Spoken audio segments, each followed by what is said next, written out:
জায়গা থেকে হাসিনার পতনের জন্য এক দফা দেওয়া হয়েছিল। আগামী ৩ আগস্ট আমরা আবার শহীদ মিনারে একত্রিত হব। গত বছরের ৩ আগস্ট ছিল হাসিনা পতনের ইশতেহার। এই বছরের ৩ আগস্ট হবে স্বৈরাচার মুক্ত বাংলাদেশ গঠনের ইশতেহার।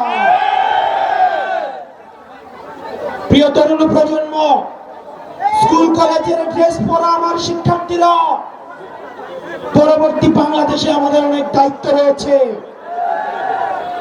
আমাদের উপরে মানুষের ভরসা রয়েছে, আস্থা রয়েছে। মানুষ তখনই অভিযোগ করে যখন ওই মানুষটা থেকে প্রত্যাশা করে।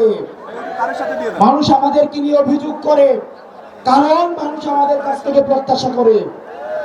আমাদের এই প্রত্যাশা, এই এনসিপি থেকে মানুষের প্রত্যাশা দিন দিন এই প্রত্যাশার পারদ বাড়ছে। এই প্রত্যাশার পারদের সাথে সাথে আমাদের দায়িত্ব বাড়ছে।